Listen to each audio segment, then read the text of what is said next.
Bismillahirrahmanirrahim. Assalamualaikum warahmatullahi wabarakatuh. Innal hamdalillah nahmaduhu wa nasta'inuhu wa nastaghfiruh wa na'udzu billahi min syururi anfusina wa min sayyiati a'malina. May yahdihillahu fala mudhillalah wa may yudlilhu fala hadiyalah. Asyhadu an la ilaha illallah wahdahu la syarikalah wa asyhadu anna Muhammadan abduhu wa rasuluh alladzi la nabiyya ba'da amma ba'du. Teman-teman yang dirahmati oleh Allah Subhanahu wa taala, saat ini kembali lagi bersama saya Siva Nur Layali, mahasiswa program studi Pendidikan Ilmu Pengetahuan Alam, Fakultas Pendidikan Islam dan Keguruan Universitas Garut. Seperti biasa, pembuatan video ini bertujuan untuk memenuhi tugas mata kuliah Etika Islam yang sekarang sudah memasuki materi ke-13 yang akan membahas mengenai etika lingkungan. Baik teman-teman, langsung saja pada materinya. Yang pertama ada pengertian dari etika lingkungan. Etika lingkungan adalah cabang filsafat yang mempelajari hubungan moral antara manusia dengan lingkungan sekitarnya. Secara mendasar, etika ini membahas mengenai kewajiban, tanggung jawab, dan norma-norma yang seharusnya mengatur perilaku manusia terhadap alam semesta, termasuk hewan, tumbuhan, serta ekosistem secara keseluruhan. Berbeda dengan etika konvensional yang seringkali hanya berfokus pada interaksi antar manusia, etika lingkungan memperluas batasan moral tersebut hingga mencakup entitas non-manusia. Ada beberapa pandangan utama dalam etika lingkungan. Yang pertama adalah antroposentrisme yang memandang manusia sebagai pusat dari alam semesta. Dalam pandangan ini, alam dijaga karena memiliki manfaat bagi kelangsungan hidup manusia. Yang kedua adalah biosentrisme yang percaya bahwa setiap makhluk hidup memiliki nilai intrinsik terlepas dari kegunaannya bagi manusia. Yang ketiga adalah ekosentrisme yang memandang bahwa seluruh ekosistem termasuk benda mati seperti air dan tanah memiliki nilai moral yang harus dihormati. Nah, kemudian yang selanjutnya ada urgensi menjaga lingkungan.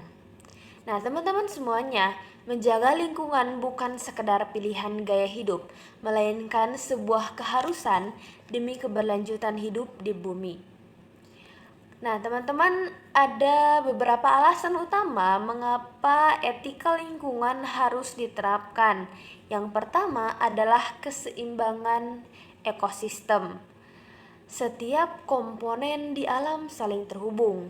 Jika satu bagian rusak, misalnya melalui kepunahan spesies tertentu, hal itu akan memicu efek domino yang mengganggu rantai makanan dan fungsi ekosistem lainnya.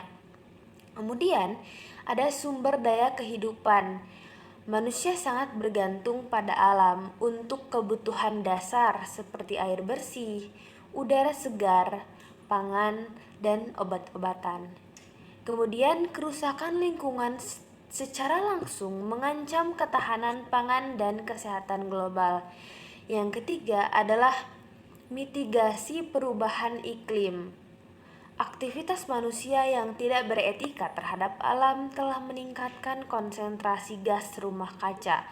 Menjaga hutan dan mengurangi emisi adalah langkah krusial untuk mencegah bencana alam yang lebih ekstrim di masa depan.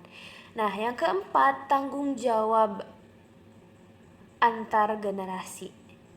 Kita memiliki kewajiban moral untuk mewariskan bumi yang layak huni bagi generasi mendatang. Menghabiskan sumber daya alam secara berlebihan saat ini merupakan bentuk ketidakadilan terhadap anak cucu kita. Nah, selain itu juga teman-teman ada contoh pelanggaran etika lingkungan. Pelanggaran etika lingkungan seringkali terjadi karena dorongan ekonomi jangka pendek tanpa memikirkan dampak jangka panjang. Berikut adalah beberapa contohnya ya teman-teman. Yang pertama adanya deforestasi ilegal. Penebangan hutan secara liar untuk membuka lahan perkebunan atau industri kayu tanpa adanya upaya penanaman kembali. Hal ini menyebabkan hilangnya habitat satwa dan meningkatkan risiko banjir. Pencemaran, kemudian yang selanjutnya ada pencemaran limbah industri. Banyak pabrik yang membuang limbah kimia berbahaya langsung ke sungai tanpa melalui proses pengolahan terlebih dahulu. Ini merusak kualitas air dan membunuh biota air. Yang ketiga, ada penggunaan plastik sekali pakai secara masif. Kurangnya kesadaran masyarakat dalam mengelola sampah plastik menyebabkan akumulasi limbah di lautan yang membahayakan hewan laut. Kemudian perburuan satwa langka. Perdagangan ilegal hewan yang dilindungi merusak keseimbangan alam dan mendorong banyak spesies menuju ambang kepunahan. Teman-teman, maka dari itu Kemudian salah satu cara mengatasi pelanggaran lingkungan yang pertama untuk mengatasi teman-teman semuanya, berikut merupakan beberapa contoh kasus nyata mengenai pelanggaran etika lingkungan yang terjadi. Berbagai pelanggaran tersebut diperlukan pendekatan yang komprehensif baik dari sisi hukum maupun kesadaran individu. Yang pertama yang dapat dilakukan adalah penegakan hukum yang tegas. Pemerintah harus memberikan sanksi berat bagi pelaku perusakan lingkungan, seperti pencabutan izin usaha bagi perusahaan yang terbukti membuang limbah sembarangan atau melakukan pembakaran hutan. Yang kedua, implementasi ekonomi hijau. Mendorong industri untuk beralih ke teknologi yang ramah lingkungan dan berkelanjutan. Hal ini mencakup penggunaan energi terbarukan serta sistem pengolahan limbah yang memenuhi standar internasional. Kemudian ada edukasi dan literasi lingkungan. Menanamkan nilai-nilai etika lingkungan melalui pendidikan formal maupun non-formal sejak dini. Masyarakat perlu memahami bahwa menjaga alam adalah bagian dari integritas moral seseorang. Kemudian yang keempat, prinsip etika dalam konsumsi. Setiap individu dapat berkontribusi dengan menerapkan prinsip reduce, reuse, dan recycle dalam kehidupan sehari-hari.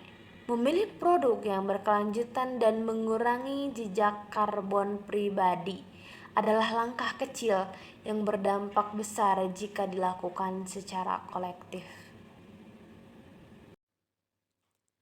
Baik teman-teman semuanya, sekian materi mengenai etika lingkungan yang dapat saya sampaikan. Semoga materi ini dapat bermanfaat, khususnya untuk saya, umumnya bagi kita semua. Wassalamualaikum warahmatullahi wabarakatuh.